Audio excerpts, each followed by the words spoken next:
Assalamualaikum warahmatullahi wabarakatuh. Ketemu lagi ya sama Umi Widaningrum dalam pelajaran bahasa Indonesia.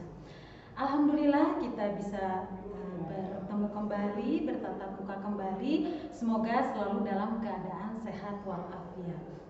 Anak-anakku kelas 12 IPA dan IPS memasuki semester 2. Ini banyak sekali rangkaian kegiatan yang harus kalian lewati. Ada pemantapan, kemudian ada TO, ada simulasi, ujian-ujian seperti ujian praktek dan lain sebagainya.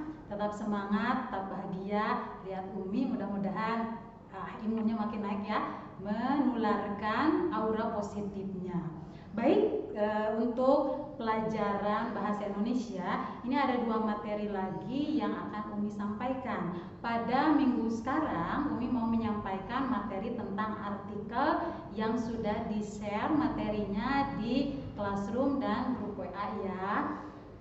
Silakan dibuka catatannya, Umi jelaskan mengenai materi artikel.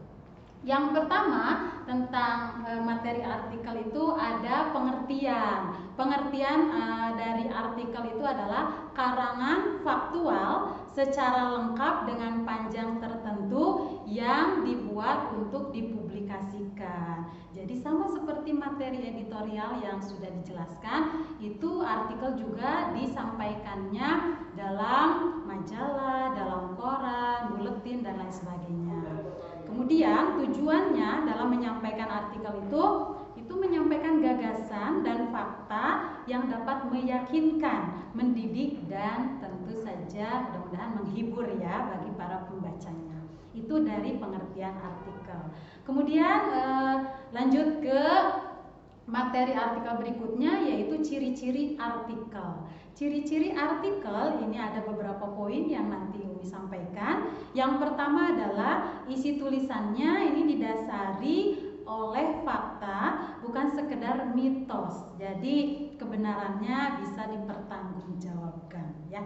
Kemudian yang kedua, ciri artikel itu bersifat faktual dan informatif, mengungkapkan informasi yang berdasarkan hasil penelitian yang dilakukan dan dapat dipertanggungjawabkan kebenarannya.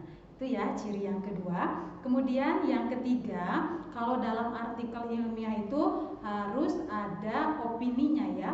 Opini, analisis berdasarkan pemikiran-pemikiran dari penulisnya. Jadi yang membedakan artikel dengan tulisan lainnya biasanya dalam artikel karena pendapat pribadi, opini pribadi, di situ ditulis ada penulis atau identitasnya. Contoh, Widaningrum penulis adalah guru SMA Telkom Bandung, mengangkat judulnya, artikelnya apa. Jadi setiap orang memiliki pendapat tersendiri, opini tersendiri mengenai suatu permasalahan walaupun masalah yang diangkatnya adalah sama gitu ya. Kemudian ciri dari artikel yang berikutnya menggunakan metode penelitian yang sistematis, beruntun sehingga semua informasi dalam artikel dapat diterima oleh masyarakat luas gitu ya.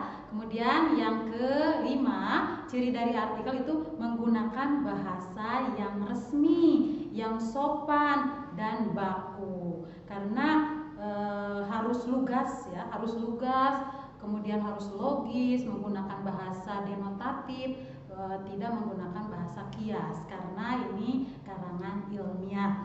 Kemudian manfaat kita menulis dan membaca artikel.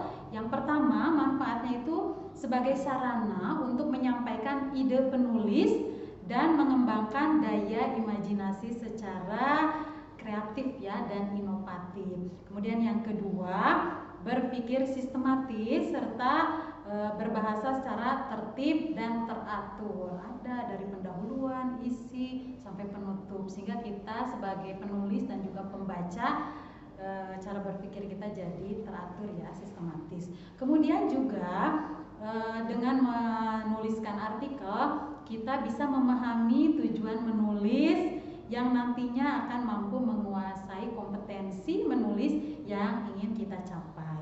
Dan yang keempat, dengan menulis artikel atau kita membaca artikel itu kita bisa menggunakannya sebagai sarana publikasi hasil pemikiran kita kepada orang lain. Itu kan jadi ibadah sehingga bernilai baik untuk orang lain. Semangat ya untuk terus semangat menulis. Kemudian yang kelima, memberikan dampak akademis bagi pembacanya. Yang tadinya tidak tahu menjadi tahu. Dalam artikel itu banyak bahasa-bahasa ilmiah sesuai dengan kompetensi penulisnya, sehingga kita yang membaca jadi tahu, oh ini ada bahasa baru dalam kompetensi apa, misalnya keilmuan dalam bidang politika, ekonomika, budaya dan lain sebagainya, sehingga itu bisa menambah kosakata kita dalam berbahasa dan juga berpikir. Itu manfaatnya ya. Kemudian buka lagi paririmbonnya, ada jenis-jenis artikel. Ada jenis-jenis artikel, ada artikel yang bersifat narasi, namanya juga narasi, berarti cara penjelasannya, menjelaskannya secara kronologis atau ada urutan waktunya, sehingga si pembaca tahu ya bagaimana urutan waktunya. Kemudian dalam artikel juga ada yang bersifat jenisnya deskripsi, menggambarkan, sehingga kita yang baca seolah-olah merasakan.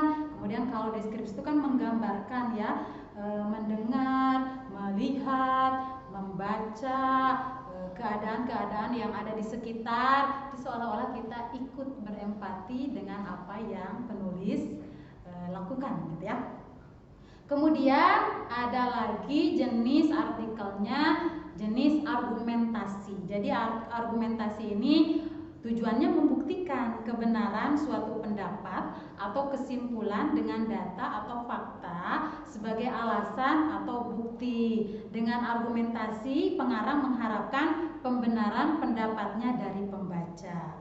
Jadi di sini ada unsur opini dan data juga fakta sebagai penyokong opini tersebut ya. Dan yang terakhir itu ada jenis persuasi. Persuasi itu mengajak. Kalau mengajak berarti mempengaruhi pembaca untuk berbuat sesuatu sesuai dengan pemikiran dari penulisnya gitu ya. Nah, sekarang yang terakhir ada struktur dalam artikel. Ada pembuka atau lead, ada leher, ada isi atau tubuh, dan ada alinea penutup. Nah, pembuka atau lead itu ada di posisi awal artikel. Nah, itu berisi prolog ya, ada prolog, lead, intro atau teras. Disebut juga pembuka. Nah, di sini dalam pembuka ini berisi uraian aktual yang penting. Uraiannya berupa uraian peristiwa, pernyataan, rangkaian kejadian, kutipan, atau kata-kata yang bernyali dari penulisnya. Kemudian struktur yang kedua itu ada leher ya, ada leher.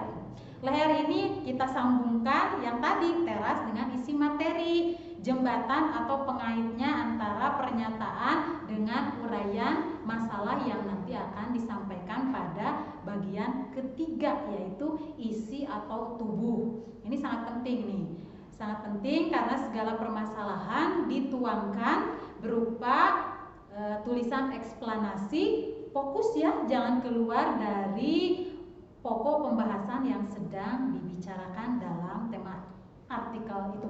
Dan yang terakhir ada alinea penutup. Alinea penutup ini disebut antiklimaks, kaki atau ending dari suatu artikel. Kalimat kuncinya ini merangkum pembahasan ke dalam bentuk simpulan yang ringkas dan jelas. Jadi tadi dikaitkan antara prolog, isi, materi, dan akhirnya disimpulkan. Mudah-mudahan apa yang Umi sampaikan bisa dipahami ya oleh kalian semua. Catatannya harus lengkap dari bab 1 sampai ke bab 5. Nanti dikumpulkan bukti fisiknya, buku catatan dan buku latihan yang sudah kalian hias, karena itu sebagai bentuk portofolio yang akan nantinya jadi pertimbangan kalian dalam kelulusan. Wassalamualaikum warahmatullahi wabarakatuh. Sampai bertemu pada pertemuan berikutnya.